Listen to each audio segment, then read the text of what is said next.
Mr. Kerns' employment evaluations.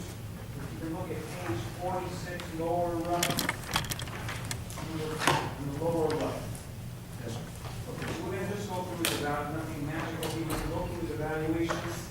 If you look, it says employee performance evaluation score, you got a 70 in February 11, 2016.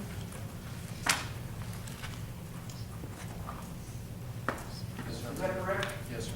Okay. And it looks like 70 under the evaluation guidelines, it looks like it achieves expectations. Would that be correct? Yes, sir. That is 70 correct. is, it looks like it's right in the middle, 60 to 79 is achieves expectations. Correct? Yes, sir. All right. And as far as you know, is this the last evaluation Mr. Kerns would have gotten because he was suspended in August? Yes, sir. So this is the most recent we have. Yes, sir. Okay, going back, page 0047, it looks like you got a 79 on that, Yes, sir. and that would have been right at the top of the chief's expectation. 60 to 79, Yes, sir. and then we want to go back one before that, page 48.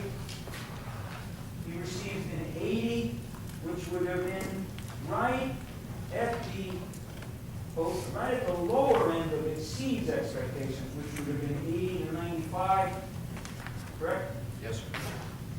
And then we got page 49, you got a 72. It looks like this was in December 2012, and it looks like that would have been again in the middle of achieves expectations, correct?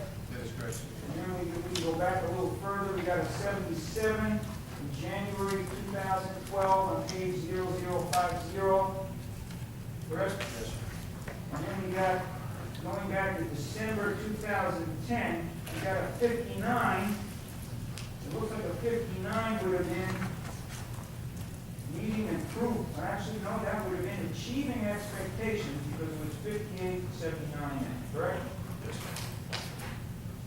Going back, how much we can all read it, but it looks like based upon his evaluations, at least from, we have evaluations from 2006 up through 2016. He never got anything, as far as we can tell, that was needs improvement 0 to 59, correct? Based on these.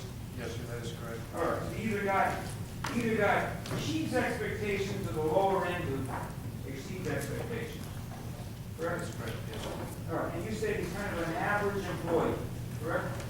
That was my assumption, yes, sir. Or my assessment, not my assumption, but assessment. Do you know if Mr. Kerns, switch gears, okay, aside from the evaluation, do you know if he was out, if he had an unexcused absence, does he have sick leave time that accrues? Does he have sick leave time that accrues? We do not have sick leave per se, as I have experienced in other agencies. We have personal leave, and it's all combined into personal leave. Does that accrue over a period Yes, of sir. time? Yes, sir. So if someone has an unexcused absence, and does that get deducted from their personal leave that accrues? Yes, sir. It does. And what happens if somebody has personal leave that doesn't accrue? What can they cash it in? Can they convert it to vacation? Do they lose it, use it? What happens to it? It depends on their situation. There's different scenarios with that. If you're retirement, you leave it, you give 2 weeks' notice, then you get some of that back. You do. Yes, sir. Okay, all right. So hypothetically, he might, if he's out, somewhere down the road, he might have a lesser benefit from his personal leave if he takes off, either he gets paid less or he's got less time to take off. I'm not You understand my question? understanding the question. Okay, if he's out, his personal leave gets lowered, correct? Yes, sir. What happens if it's used up?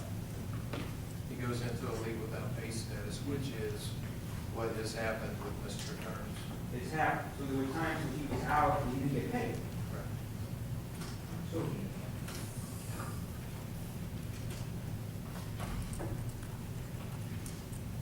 And I just want to make sure, Miss Blair, we talked about her, she got this last clear chance, she was given a last clear chance, we talked about, correct? Yes, sir. And after that, I think your term was,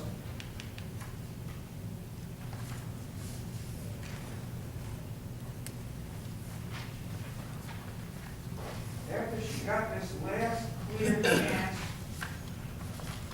that did the trick for her, correct?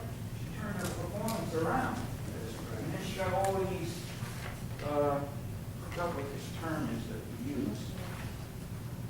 Caught in the X. Caught in the act, that's after the last clear chance. The last clear chance was in 2013, caught in the act, you got, I think the dates that Mr. Moore showed you was 2016, 2015, 2014. Correct? Yes, sir. Did you ever meet with her face to face and kind of lay on the line to her, so to speak? Did you ever do that? No, sir, all of that was done before I got here. Before you got? I've not had any issues to do All right. that. Okay.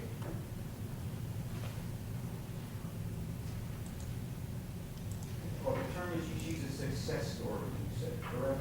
That is correct.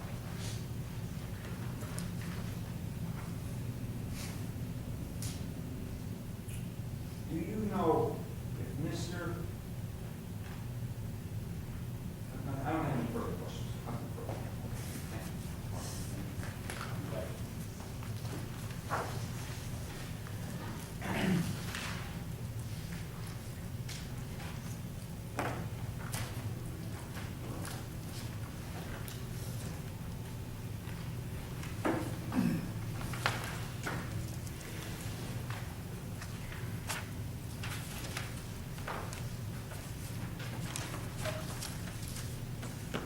Mr. Flowers, I want to direct your attention back to some of the cross-examination where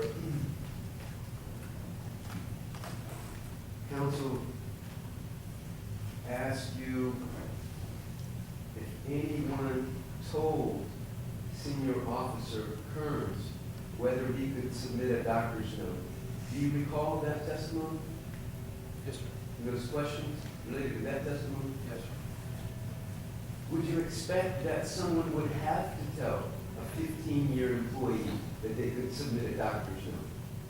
No, sir, I wouldn't have expected that, but our leadership has been trained that way, and that almost rolls off of their tongue. And then we have a follow-on lieutenant or captain that goes back through, as I previously mentioned, one timekeeper that really has implemented the standards to ensure that those codes are correct. That's where they go back and follow up to ensure that doctor notes are requested so that the individual can be, our policy allows for some of these dates to be grouped as one. If I have the flu and I'm gonna miss work, and I go to the doctor for 3 days or 2 days and I'm gonna be out for those days, our leadership have the ability of grouping that into one incident because they're not gonna get the flu today and get well tomorrow and then have the flu the next day, if that makes sense.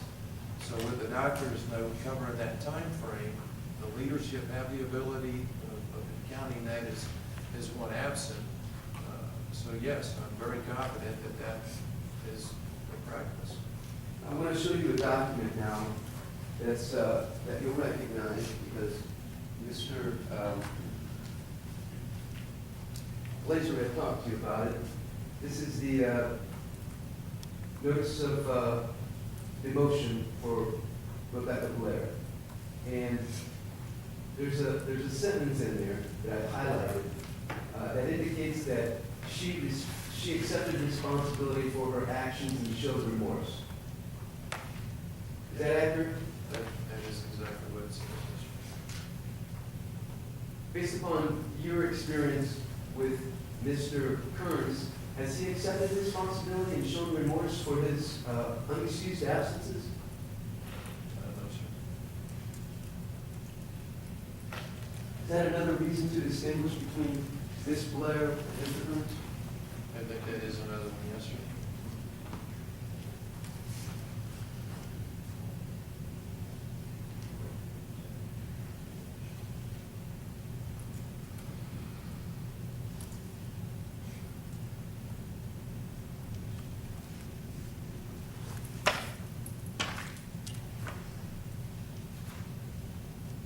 Mr. Flowers, I want to direct your attention to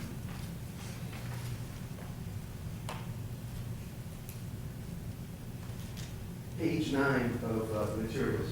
That would be the notice of suspension without pay dated January 28, 2016.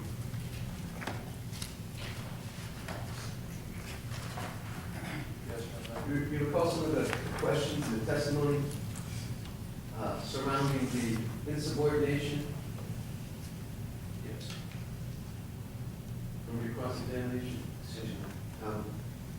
So, you had indicated that in your testimony on cross, that Mr. Kerns disagreed with the policy that was trying to be implemented. Is that accurate? With the corrections that have been implemented, he disagreed with them in an open forum.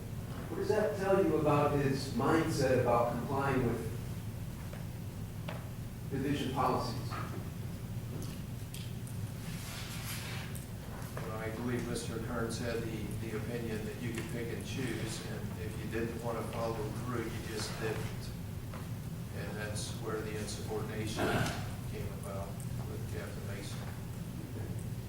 There was some testimony, some questions and some testimony on cross-examination that appeared to try to elicit testimony from you that had to do with Mr. Kerns feigning illness. Have you ever known Mr. Kerns to feign illness? No, sir. Okay, I want to direct your attention to the top of page 11.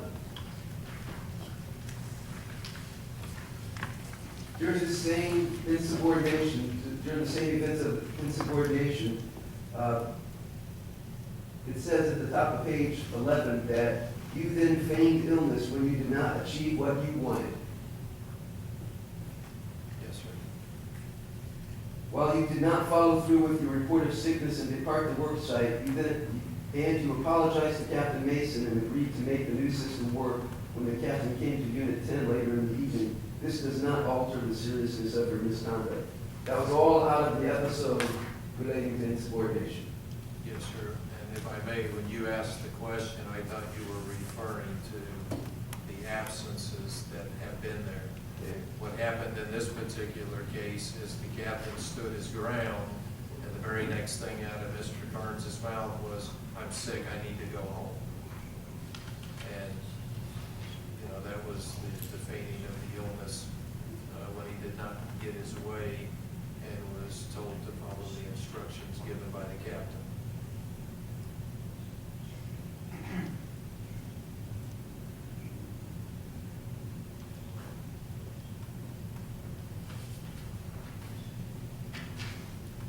Mr. Chairman, I don't have any further questions.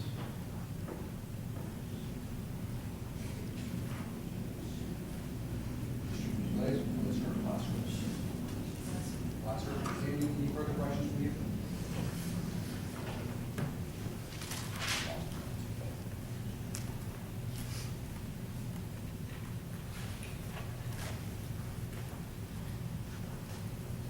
No, I don't have any questions. No. Any questions from the board? In that case, we'll thank you for your testimony and you can step down. Take a birthday off, sorry. It's been a long one, sir. Mr. Chairman, does the board prefer to do lunch now? If I can speak, I think we'd like to get through this today. Okay. How best can we accomplish that? I think we can. You decide whether you want to do lunch. I think we can. Mr. Glazer and I have talked, and we think we have about, maybe, hopefully 2 hours for Mr. Kerns. And so, that's sort of where we are. Would now be a good time for a short lunch break? Yes. I would think by acclamation, that's what we'll do, if that's okay. Can we do it in 30 minutes? 30 minutes? Yes. That sounds good. That's good. Yes. Thank you, Mr. Chairman. 20 to 1. Thank you.